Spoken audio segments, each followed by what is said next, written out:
Hey YouTube, this is MS Journeys. I'm back again, and just like last time I talked about what was MS, what kind of items you found in it, and what was kind of some diagnosis, ways of getting diagnosed, where to go to look for stuff, and we talked about medications and things. This time I want to talk about lifestyle changes, kind of after you've been diagnosed. And each person is different. For me, I was very healthy when I was first diagnosed. It was a really big surprise. I went in for restless leg syndrome and some spasming in my legs at night. Never thought anything about it. A really smart physician's assistant at Mayo Clinic in neurology said, hey, let's check for MS. And suddenly I was whisked off into this trail of MS diagnosis and did not expect it at all. And I was actually very healthy. But once I started looking back on items that I had really literally thought, well, I wasn't feeling well, I may have been sick, it may have been the heat of the day, it may have just been a little out of shape. But I look back and realize now there were some MS symptoms. But that doesn't mean everybody should think they have MS. And you really do have to be diagnosed with it. And once you're diagnosed, I was very healthy, and the first thing they did was hand me a form to fill out so I could get a handicap placard for my car. I looked at them and said, you're being silly here. Why would I need that? They said, you're going to. You live in Arizona. There's high heat. You may not need it now, but you're going to need it in the future. And as time went on, I did need it. In the summertime, there were times when I wasn't feeling well. But wintertime, I never used it. I didn't park in a handicap, but now I use it all of the time. Of course, it's been 11 years since my diagnosis, and I'm beginning to have more symptoms where I require it. And I do live in Arizona, where it is very, very hot in the summer, and heat impacts my MS. Some people, heat doesn't bother them as much, but for me, it's very impactful. So as you go through lifestyle changes, for everybody is different. You may be healthy, you may feel you're healthy when you're diagnosed with it, or you may be further along and have some more issues. But as you go forward, this is a future that you're going to face. And I always looked at it and said, I know what's coming. And people would look at me so strange. But I knew it's come a little faster than I hoped for, a little faster than other people. But eventually things do come. Symptoms change. I cannot handle the heat as well. I have trouble walking now. I have drop foot. I'm not as stable as I used to be. I can't exercise as well. But one of the things that you need to do in your lifestyle change is make sure that you do exercise. Exercise is one of the most important things to staying healthy in MS. It really is so important. And you don't pretend that you can't. You have to be delicate in your exercise. Exercise just as if you were a normal person. You exercise to fatigue and you go on. Just as if you were any other person in the gym working out. That's one of my recommendations. Again, I'm not a physician. I'm just saying that if you read on it, you will find that a lot of people are beginning to realize exercise is very important. Then there's the other parts that as you go further, things that I'm beginning to realize that I'm having to have set up for my house to be set up, my car, my workplace. But most people, as it comes on gradually, it's something I would suggest you save for, because your retirement is going to be different from other people's. And these are things like I need bars in my bathroom to help me get in and out of my shower. I'm going to have to eventually get a new shower, take out the old one I have because the lip is too high on my shower for me to step in now. It's beginning to become an issue. I use a shower chair now because I cannot stand while I'm in the shower all the time. I didn't go with your traditional white one. I tried that. I hate those traditional ones they hand everybody at the drugstore and these pharmacies. I went for a really nice teak chair. Beautiful. There's some really nice ones online, and they're really not that expensive. Also, other things that I've had to buy is a cane. And it's kind of funny that I actually have a cane in the car. I keep one in the house. I have a 2-story house, so I'm trying to keep one upstairs for me. I don't always use my cane when I'm in the house, but sometimes I do. I have bars to help me in the bathroom to get off the toilet. You know, you need those. There's other things. I live in a 2-story house. You may be thinking, maybe I've been diagnosed and I'm buying a house. You might not want a 2-story house. Little things that you don't expect. A step up into the house. Sometimes when you have drop foot, it can be really important that I have that step, and it's very hard.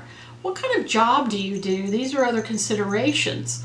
I'm fortunate. I'm in IT, so I sit all day, and I'm in a job where I think and I type, and I'm very fortunate. If I was in something like construction, or I say I was a police officer, a firefighter, something that's highly physical job that you do. I worked as a waitress or something like that. These jobs I could not be doing right now. I would have to give them up. I think back onto some of my career paths. I at one time was trying to join the Air Force, become a pilot.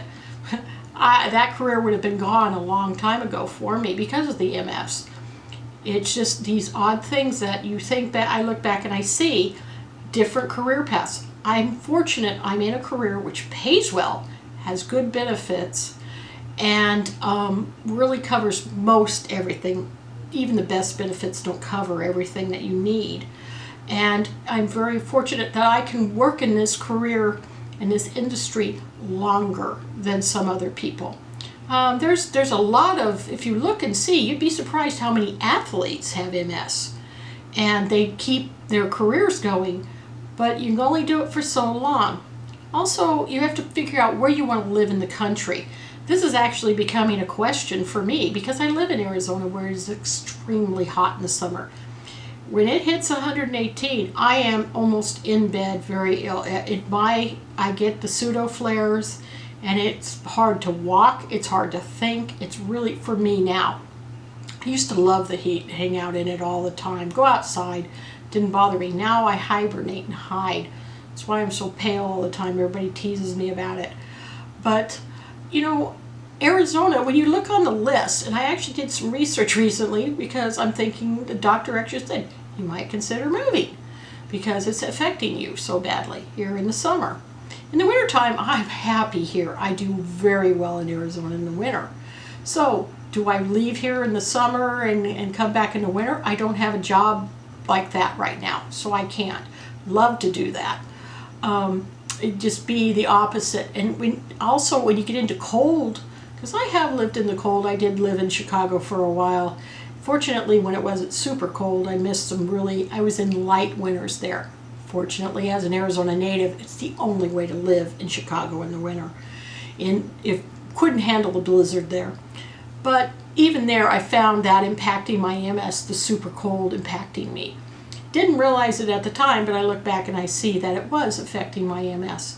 So again, where you live really impacts what you're doing. I started researching someplace to live other than Arizona. Unfortunately, when you go out and you look at the lists of the best places to live for MS, Arizona tops the list. The reason why is because the doctors and the facilities here are so involved and so incredible here. Unfortunately, the caveat that they put on there is the heat. And that's one of the things they say, if the heat bothers you, Arizona is not the best place. Washington State has been put out to me by several of my other MS friends who've gone to like Spokane and are doing quite well. I actually had another friend, she moved to Denver from Arizona thinking it would be good for her. She found Denver did not work well for her because of the daily change, because one day it can be snowing, the next day it can be very warm there. It's a really volatile, especially right in Denver. And she found it didn't work for her, and she actually moved to Spokane and is doing quite well there. But other people have found that they do well maybe in Tennessee. But for me, the humidity bothers me. I've been looking at North Carolina, and even everybody keeps saying, but the humidity's, it's hot in the summer and the humidity's bad. Well, it's bad here. And it's sort of a 6 of one, half a dozen of the other. Can I live in Phoenix, is where I live? Could I move up to one of the northern cities? that's a little higher elevation, a little cooler. It's just something I have to think about. But so basically what it comes down to is you're going to have to start thinking about your future, saving for it. That could be caregivers in your future. That could be facilities to live in. And I'm talking 20 years. I'm not talking tomorrow. I don't want to scare you that this is going to happen tomorrow. We're talking over periods of time. So you're saving for a financial future that's different from what other people are saving for in their retirement. Your retirement may come earlier. You may need to look at your career path. You may not even have a career path. You may be one of these people that just has an average everyday job. You may have to start thinking about that. What are you going to do for your future? How are you going to raise children? I don't have children, but I know people with MS who've had children and how difficult it can be for them sometimes. It's just all these different things you have to think about. Not only finances, you have to think about where are you going to live? How are you going to live? Do you have support there? Most of my family is in Arizona. If I left here, my friends and family, I would leave my support system. That's another thing. You've got to have a good support system and good system of friends. So these are the kind of things you really do want to think about in the future, and these are the lifestyle changes that will come. And there's some other fun lifestyle changes, like incontinence. Boy, that's a real good one. And I have to say, we do laugh about many of these things because they are pretty funny. We just giggle about things. There are times when everybody knows when I yell, "Out of the way, coming through," and they know, you got to get out of her way because she's coming through. And they all giggle and laugh, and we joke about it because it is funny. And I'll tell you again, you'll learn from me right off the bat. You either laugh or cry, and I don't believe in crying. I laugh through this whole thing. I fall down every once in a while. My balance is off. There's nothing funnier than me falling. And I know people are worried. They do, "Oh, that can't be funny because you can get hurt." Yeah, as long as I'm not hurt. When I fall, I just have to laugh because, I'm not hurt. Everybody's okay. Everybody goes, "Oh, you're..." But when I'm not hurt, it is so funny to watch me fall, because to me it reminds me of a cartoon character. I'm falling slowly down, and because right now the way I am, my legs are weak, so I fall on my behind, and it's a very slow, gradual boom on my butt.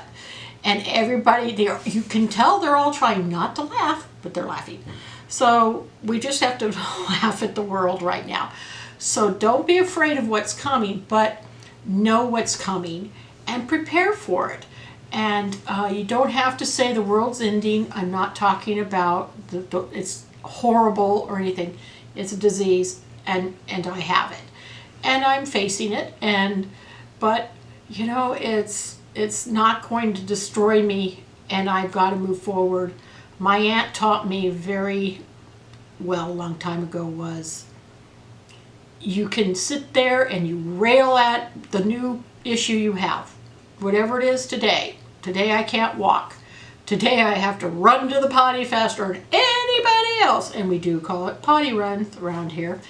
And we have to run. Well, you know what? You rail at it, you scream at it, you fight for it, and you cry about it for a day or two, and then you move on, because if you stick too long on that one, there'll be something else that's going to hit you in the head a few weeks later, a month later, a year later. That's going to be just as bad. But so you just have to have the respect for yourself and respect for those around you, and just plan, and just know that it is going to be a certain lifestyle changes, and you have to deal with it. Any disease like this, you have to deal with it. And everyone has, and everyone does. So I just want to end with some happy news, and that this is not a downer or anything like that. I just don't want anybody just making them feel that have been newly diagnosed that this is the most horrible thing that ever happened to them. Trust me, unfortunately there can be worse. Every time you think one thing's the worst, it can be worse. So I just want to say bye and wrap this up with just think about your future, plan, and just deal with what's coming at you. And that's the attitude to take for it. We'll talk to you next time, and we'll have a good day, and I hope everything's great for all of you out there in YouTube land. Bye.